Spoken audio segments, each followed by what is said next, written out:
आज मैं आपको बहुत ही ज़्यादा टेस्टी खट्टी मीठी कच्ची कैरी की चटनी बनाना बताती हूँ कैसे बनाई जाती है।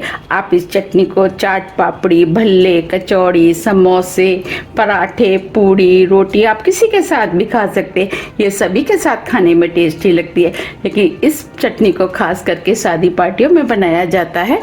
तो चलिए बनाना शुरू करते हैं। चटनी बनाने के लिए ये हमने 400 ग्राम कच्ची कैरी ली है। अब सबसे पहले हम इन कैरियों को छील लेते हैं। ऊपर के पोर्शन को निकाल देते हैं और इस तरीके से हम कैरी को छील लेते हैं।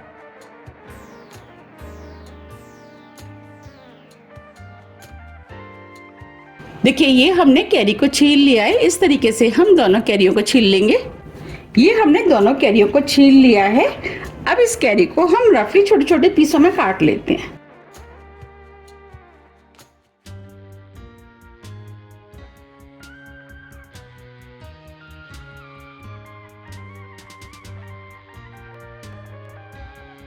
ये हमने कैरी को काट लिया है। ये गुठली बची है, इसे हम फेंक देंगे और इस तरीके से हम दूसरी वाली को भी काट लेंगे।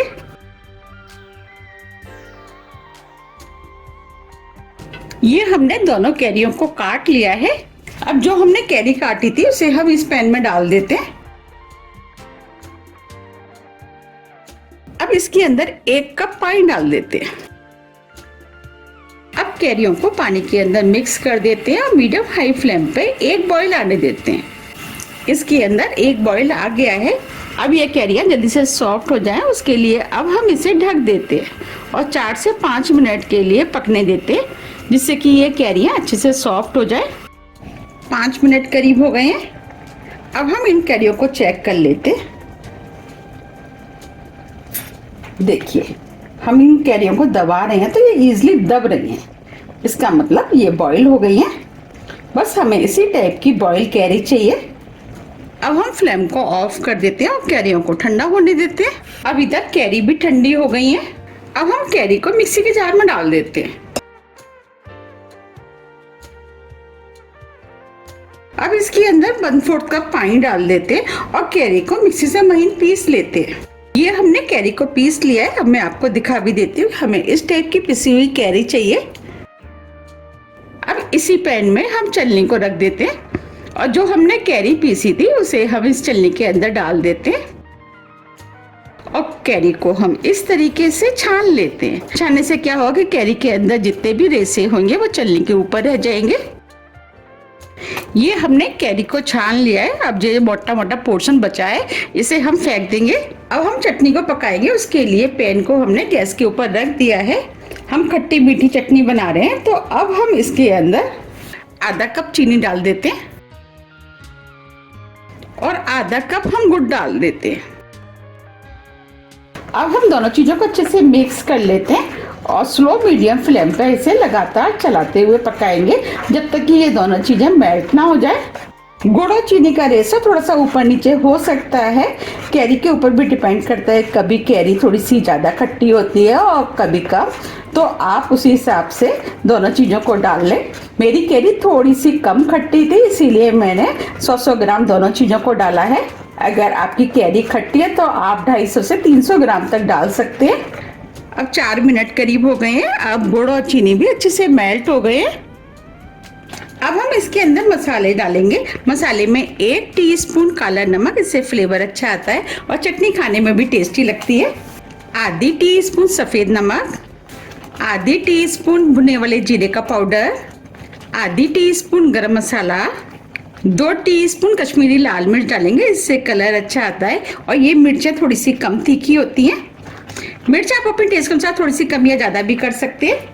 ये 1/4 टीस्पून काली मिर्च लिए जिसे हमने पीस लिया है वो भी डाल देते। आधी टीस्पून जिंजर पाउडर यानी सौंठ का पाउडर। अब हम सभी मसालों को अच्छे से मिक्स कर लेते हैं। ये चटनी खाने में बहुत ही ज़्यादा टेस्टी लगती है और इसके अंदर से बहुत अच्छी मसालों की खुशबू आ रही है। तो आप भी इसे एक बार ज़रूर ट्राई कीजिएगा, आपको भी ये बहुत ज़्यादा पसंद आएगी। और इसे बनाना तो बहुत आसान है, झटपट बन के तैयार हो जाती है और इस समय कच्ची कैरी आ भी बहुत रही है। ये हमने सभी मसालों को अच्छे से मिक्स कर लिया है। अब इस चटनी को हम 2 मिनट करीब और पका लेते हैं। 2 मिनट करीब हो गए हैं। अब ये चटनी भी बनके तैयार हो गई है। आप देख पा रहे कितनी बढ़िया चटनी बनी है। अब ये चटनी और भी ज़्यादा खाने में टेस्टी लगे तो उसके लिए ये हमने 4 से 5 खजूर लिए, जिसे हमने छोटे पीस में काट लिया है। 1 टेबल स्पून किशमिश, 1 टीस्पून तरबूजे के बीज। अब हम तीनों चीज़ों को इसी के अंदर डाल देते हैं। ये हमने 4 से 5 छोटी इलायची ली, जिसे पीस लिया है, इसे भी डाल देते हैं। इससे फ्लेवर अच्छा आएगा और चटनी खाने में भी टेस्टी लगेगी। ड्राई फ्रूट आप अपने टेस्ट के अनुसार थोड़े से कम या ज़्यादा भी कर सकते हैं। अब ये चटनी बनके तैयार हो गई है। आप देख पा रहे हैं कितनी बढ़िया चटनी बनी है। अब हम फ्लेम को ऑफ कर देते हैं और चटनी को ठंडा होने देते हैं। अब ये चटनी ठंडी हो गई है, पहले से थोड़ी सी गाढ़ी भी हो गई है। अब हम इसे सर्व कर लेते हैं। देखिए कितनी बढ़िया चटनी बनके तैयार हुई है। ये चटनी खाने में बहुत ही ज़्यादा टेस्टी लगती है।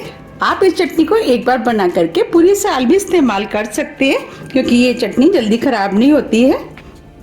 अगर आपको मेरी रेसिपी पसंद आ रही है तो आप रेसिपी को लाइक कर दीजिएगा और ज़्यादा से ज़्यादा शेयर भी कर दीजिएगा, जिससे कि मुझे पता लग सके कि आपको मेरी रेसिपियाँ पसंद आती हैं। मैंने अपने चैनल पर काफ़ी चटनियों की रेसिपियाँ डाली हुई हैं, उन्हें काफ़ी पसंद भी किया गया है। आप मेरे चैनल पर जाके उन सभी को देख सकते हैं। अगर आपको मेरी इस वाली चटनी की रेसिपी पसंद आ रही है तो आप ज़्यादा से ज़्यादा फ्रेंड और फैमिली के साथ शेयर भी कर दीजिएगा। मैंने आपको जिस तरीके से बनाना बताया, अगर आप उस तरीके से बनाएंगे तो चटनी बहुत ही ज़्यादा टेस्टी बनके तैयार होगी। तो आप मुझे कमेंट्स करके ये ज़रूर बताइए कि आप इसे कब बना रहे हैं।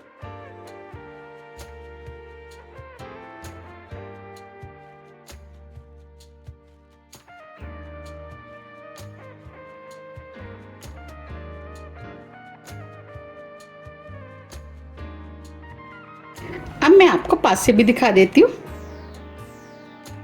देखिए कितनी बढ़िया कच्ची कैरी की खट्टी मीठी चटनी बनके तैयार हुई है। देखते ही आ रहा है ना मुंह में पानी। अगर आपको मेरी रेसिपी थोड़ी भी पसंद आती है तो रेसिपी को लाइक कीजिए, चैनल को सब्सक्राइब कीजिए और ज़्यादा से ज़्यादा शेयर कीजिए। अब हम फिर मिलते हैं इसी तरह की टेस्टी रेसिपी के साथ। जब तक के लिए नमस्कार।